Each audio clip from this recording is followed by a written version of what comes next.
YND. Yerade nadume, la burrito. Yerade nadume sa. Nadume sa. Mr. T.O.D. Yerade nadume so.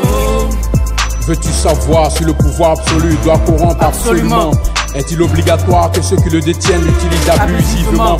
Est-ce qu'en Côte d'Ivoire les choses se déroulent différemment? Évidemment, il te faudra y faire un tour pour voir exactement de quoi il en retourne.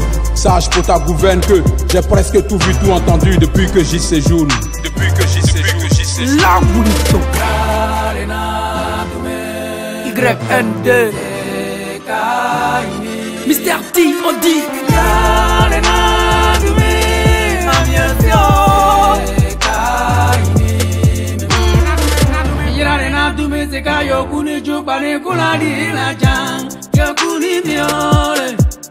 Témoin oculaire ayant eu le réflexe d'observer la réalité avec des yeux d'aigle, je t'assure que notre pays n'est pas l'exception qui confirme la règle. Utiliser abusivement le pouvoir absolu corrompt absolument. Pourquoi vouloir nier l'évidence quand ces détenteurs eux-mêmes, incapables de nous éblouir avec leur intelligence, nous aveugles avec leur ignorance et cette mauvaise foi congénitale? Comme un miroir magique, le pouvoir nous fait voir la profondeur de la laideur morale de ceux qui en détiennent une portion en politique comme dans d'autres domaines et se croient obligés de se comporter comme des monstres avec une apparence humaine. Des êtres humains métamorphosés par le pouvoir obtenu par tous les moyens, ne trouvant ni amour ni compassion pour les concitoyens.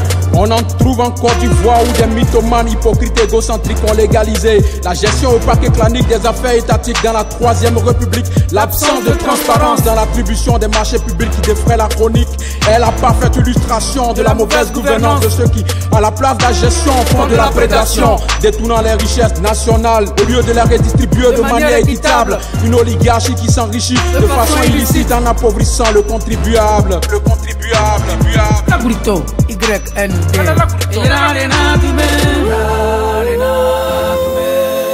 Viens voir.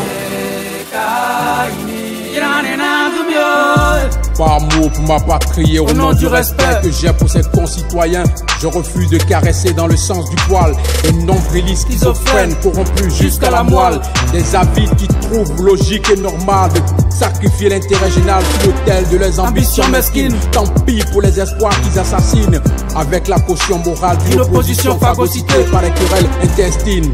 Garde l'esprit ouvert, tu comprendras quand je parle de despotisme à profusion, de liberté collective individuelle embastillée. Je fais aussi allusion au gel des avoirs de nos compatriotes, syndicalistes, grévistes, exilés ou emprisonnés, des détenus libérés après 8 années, mais condamnés à mourir parce qu'ils ont été empoisonnés.